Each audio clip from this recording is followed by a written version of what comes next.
Tonight, we take a look at the top stories of 2015. I'm Faith Goldy, and you're watching On the Hunt.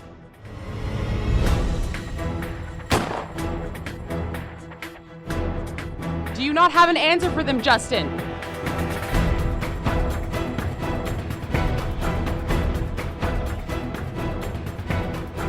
There is no left and right on this one. There is, however, right and wrong.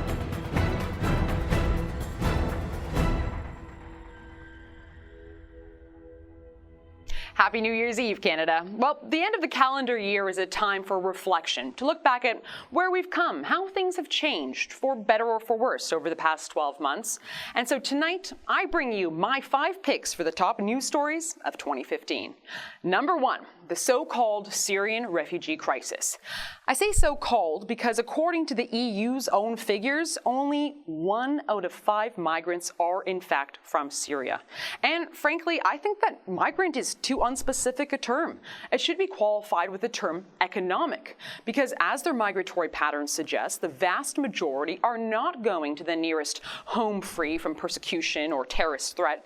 Say like Saudi Arabia, which is super nearby, which has some 100,000 air-conditioned tents, but is accepting precisely 0 refugees, and they're passing right through neighboring-ish nations like Greece in order to make it much, much further to countries like Germany and Sweden, nations that are offering them the most insofar as economic welfare goes.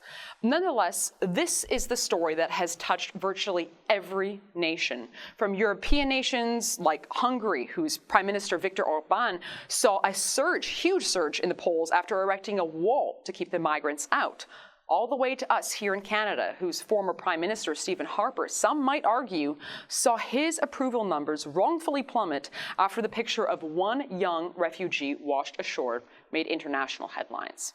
I'll have much more to say in upcoming episodes on this very topic. However, my guess is, with some 1 million migrants already in Germany and some 50,000 destined for our shores by the end of next year, 2016 will reveal that not all so-called refugees are created equal, and that the unprecedented move to evacuate a whole country and the not-so-novel idea of government-forced integration does very little in the way of actually solving the threat of global jihad.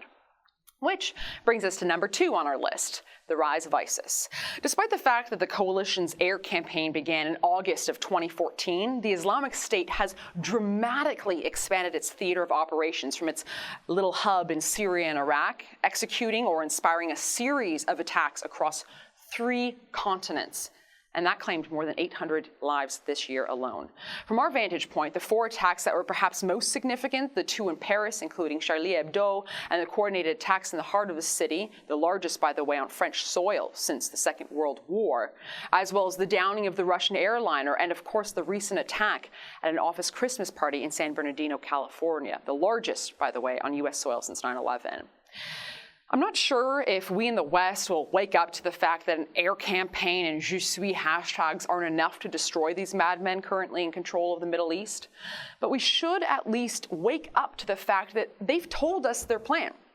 They seek to destabilize more regimes in the Middle East and grow their caliphate within Sunni-dominant territories, using foreign recruits to carry out attacks against soft targets, infidels, and, quote, crusader sites abroad.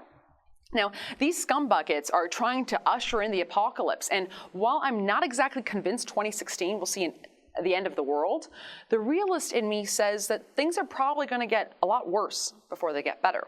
And on that happy note, who's in the mood for something a little lighter? Coming in at number 3 on my list, the U.S. Supreme Court's decision to allow gay marriage. And my libertarian friends will excuse me if I suggest that this landmark ruling was judicial activism at its worst, rivaled only perhaps by the Obamacare decision some 48 hours before this one, and an infringement of state rights and an attack on the very idea of representative democracy. In the case of marriage, a majority of states already passed laws or state constitutional amendments to affirm the definition of marriage as between one man and one woman, while at the federal level, Congress and President Clinton enacted the Defense of Marriage Act. However, 5 politically unaccountable lawyers, by virtue of being issued robes, imposed their vision of the good society on some 320 million Americans. reimagining the nation's most basic institutions, their founding law, centuries of jurisprudence, and millennia of civilization. Speaking of above the law, the rise of Russia takes our number 4 spot for the top stories of 2015. Now, as Putin carries out his illegal annexation of Ukrainian territories, including Crimea, President Barack Obama and Secretary of State John Kerry seem keen to keep things cordial in their relations, despite significant differences in their military strategies over territories currently controlled by the Islamic State. As Canadians, never mind the 1.2 million of us who are of Ukrainian heritage, this should be concerning, especially when one considers our opposing claims over the Arctic and Putin's promise to further militarize the resource-rich region. But fear not, we're in capable hands, right? Taking the final spot at our number 5, our Prime Minister Justin Trudeau's majority win. With little more than a promise of hope, change, deficits, dumping the fight against ISIS, and a dump of weed, the halls of Ottawa have returned to Liberal red. While it's still early on, some indications of what's to come have already been hinted at. An elevation of the Church of Climate Science, read communism in disguise, wherein no cost is spared. An endorsement of gun control measures like Quebec's move to reinstate the long gun registry. Alienation from our closest allies thanks to our un-Canadian move away from a worthwhile war. Bad accounting, which will see higher than promised deficits and no doubt topped up taxes, while the media swaps in its duty of holding the government to account for a promise of petty cash, perks, and photo ops.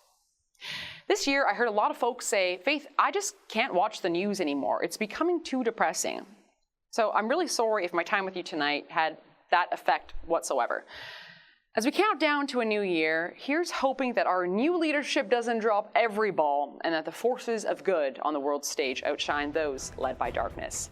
Thanks for joining me tonight. Enjoy your evenings. Cheers to the new year. Until then, we've got your 6.